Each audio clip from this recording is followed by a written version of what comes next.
Canada is sending more tanks to Ukraine. This is the Great White North Report. Prime Minister Trudeau announced that he's sending 4 more tanks to Ukraine, as well as announcing further sanctions on Russia and more financial aid to Ukraine on the anniversary of the invasion. So the federal government will send another 4 tanks to Ukraine to support the country in its war against Russia. That leads the Leopard2 battle tanks are in addition to the 4 Canada pledged to Ukraine earlier this year, and they'll also send an armored recovery vehicle and 5,000 rounds of ammunition, which is probably all the ammunition we have. So that makes 8 tanks that we've sent so far, which represents about 16% of our available stock of tanks. Now, I have no problems with sending some tanks over to Ukraine, except for what are we replacing these with?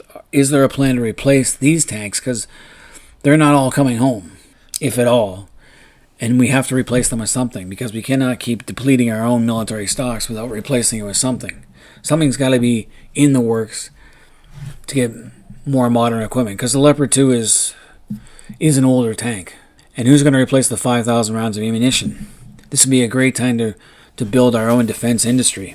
So Trudeau made the announcement on Friday, the anniversary of Russia's all-out invasion of Ukraine. And for the most part, people are pretty supportive of the Ukrainians. You have to look at the geopolitical map. If Ukraine loses this war, it might lose its independence. It's a possibility. Had the Russians taken Kiev, it was a very real possibility.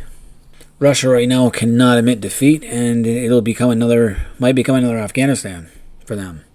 They want those eastern provinces in the Donbass region. They paid too much of a price in blood and treasure that they're not going to just give up.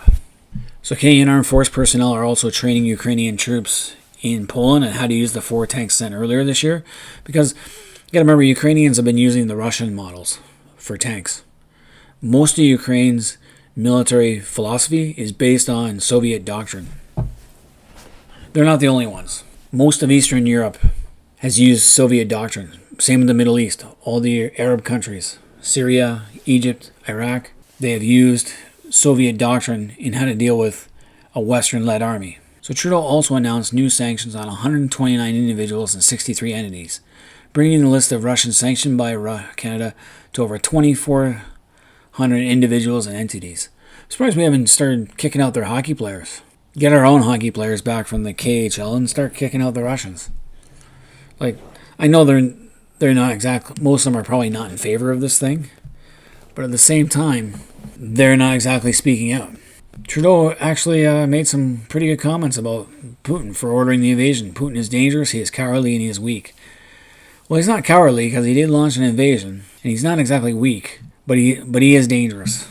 Trudeau, I think, was talking more about himself being cowardly and weak. But for him to say that about Putin, it took some balls, so I have to give him credit for that.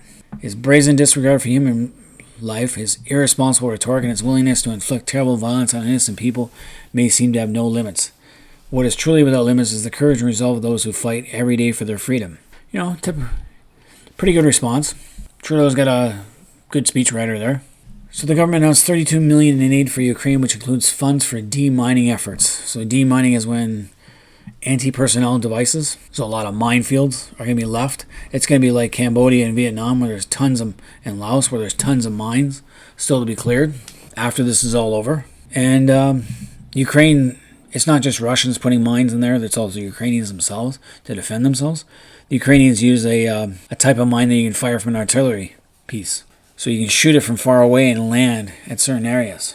Hard to detect. We provide over $5 billion in military, humanitarian, and financially to Ukraine in 2022, according to federal government. Now, this is going to cost us long term, and our national debt's going to skyrocket. At the same time, we could also cut what we give other countries in foreign aid. Like Russia should not get anything. Neither should Belarus. Neither should China, Iran, and North Korea, as well as Pakistan.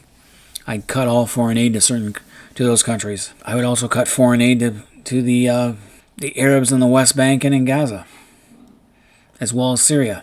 So I think what NATO's trying to do is they're trying to make a couple of regiments of Leopard 2 battle tanks to help Ukraine.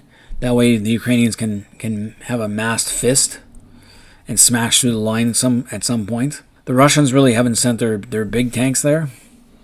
Their main battle tank, Stands to reason there are probably flaws in their main battle tank, and they're using the older versions, variants. But we'll see what happens, what the Ukrainians do with these tanks. Do I expect our tanks to come home? No. The recovery vehicle might, but nothing else will. So we just lost 8 tanks, and we really need to seriously replace them with something, because we don't have a lot. When 8 tanks represent 16% of your total inventory, it's pretty scary. But I'm not against sending more tanks to Ukraine to help them out, because they are in a fight. Any Canadians out there, let me know what you guys think. Is it a good thing that we're sending more tanks to Ukraine? Leave comments in the comment section. Hit that like button. Subscribe if you're new to the channel. Until next time, this has been the Great White North Report.